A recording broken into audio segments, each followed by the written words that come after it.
नमस्कार दोस्तों, दोहा क्रमांक 101।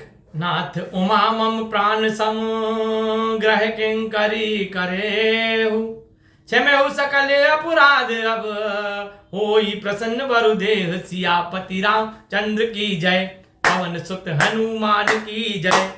हे नाथ, उमा मुझे प्राणों के समान प्यारी है, इसे अपने घर की दासी बनाइएगा और इसके सब अपराध क्षमा कीजिएगा। प्रसन्न होकर मुझे यही वर दीजिए।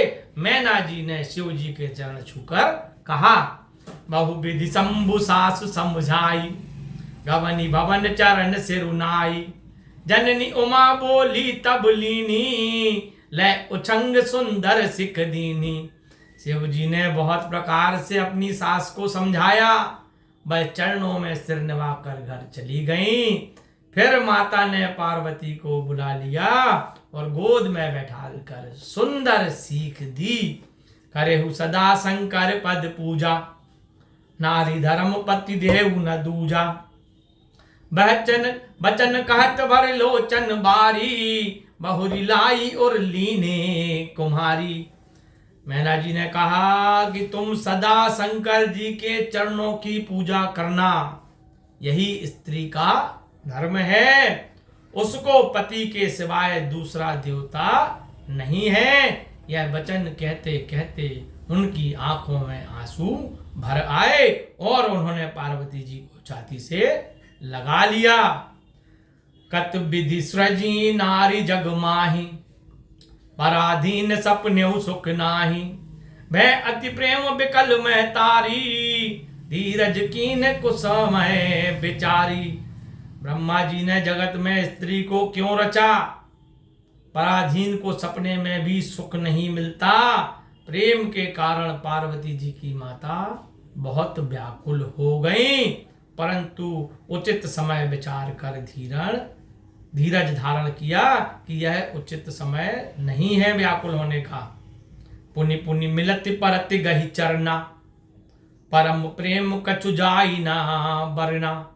सब नारिन मिल भेंटी भवानी, जाई जननी और पुन लपटानी। गोस्वामी जी कहते हैं कि मैना जी बारंबार भेंटती और पार्वती जी के चरण पकड़ती थीं।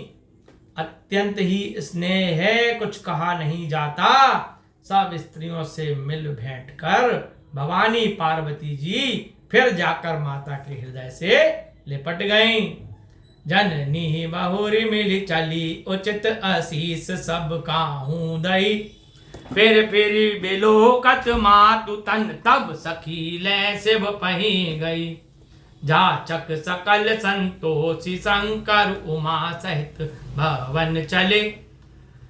सब अमर हर से सुमन बरसी, निशान नव बाजे भले। फिर पार्वती जी अपनी माता से मिलकर चली। उस समय सबने उचित आशीर्वाद दिए।